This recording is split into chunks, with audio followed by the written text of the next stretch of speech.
যদি কম খরচে সস্তায় ভালো কিছু খেতে ইচ্ছা করে তাহলে এই রান্নাটা কিন্তু তোমরা একবার করে দেখতে পারো। আমি এখানে আলু কেটে নিয়েছি টুকরো টুকরো করে, আর নিয়ে নিয়েছি মুসুরির ডাল। তো মুসুরির ডালটাকে ভিজিয়ে রেখেছিলাম আধ ঘন্টা মতন, বেশ সুন্দরভাবে ফুলে উঠেছে। এবার আমি ভালো করে ধুয়ে মিক্সিং জারের মধ্যে নিয়ে নিলাম পেঁয়াজ কুচি, লঙ্কা দিয়ে আমি বেটে নিয়ে আসলাম, জল কিন্তু ব্যবহার করিনি একটু। এবার আমি বোলের মধ্যে নিয়ে নিলাম, এবার দিয়ে দিলাম এই মুসুরির ডাল বাটাটার মধ্যে নুন, পরিমাণ মতো নুন দিয়ে নাড়াচাড়া করে এবার কড়াইতে সর্ষের তেলটাকে ভালো করে গরম করে দিয়ে তারপরে আমি বানিয়ে নিলাম মুসুরির ডালের বড়া বা মুসুরির ডালের পকোড়া।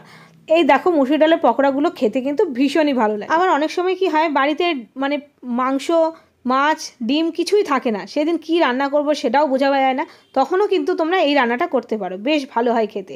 তো দেখো আমি উল্টে পাল্টে মুসুরির ডালের বড়াগুলোকে সুন্দর করে ভেজে নিয়েছি, একটু বড় বড় করে করেছি। এবার তুলে নিলাম কড়াই থেকে। এবার এই তেলের মধ্যেই আমি যে টুকরো করে কেটে রেখেছিলাম আলু, সেটা দিয়ে দিলাম। আলুগুলোকে ছোটো ছোটো করে টুকরোই করেছি, তাহলে তাড়াতাড়ি গলে যাবে সেই জন্য।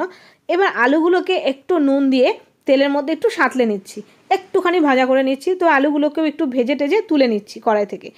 এবার এই তেলেই রান্নাটা করব, আর তেল কিন্তু ব্যবহার করার দরকার নেই, আর পুরো রান্নাটাই কিন্তু সর্ষের তেলে করবে, তাহলে খেতে বেশি ভালো লাগবে।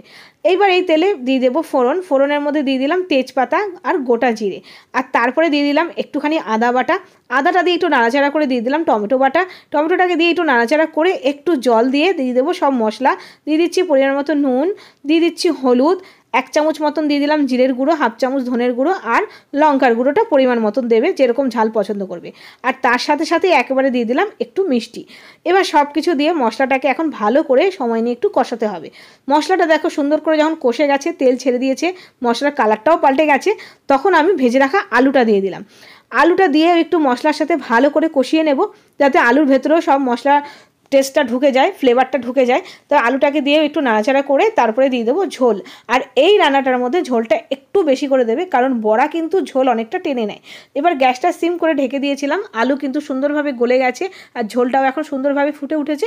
এখন আমি দিয়ে দিচ্ছি ভেজে রাখা মুসুর ডালের বড়াটা। এবার দিয়ে আরেকটু ফুটিয়ে নিই, গ্যাসটা বন্ধ করে রেখে দেবো, আর লাস্টে নামানোর আগে ঘি গরম মশলা দিয়ে দেবো। তো দেখো আমার রান্না হয়ে গেছে এই মুসুর ডালের এই রেসিপিটা। এটা খেতে ভীষণ ভালো হয়, আর সস্তাতেও হয়ে যায়, খুব একটা কিন্তু খরচ লাগে না এই রান্নাটা করতে। আলু আর মুসুর ডাল থাকলেই কিন্তু এই রান্নাটা হয়ে যায়।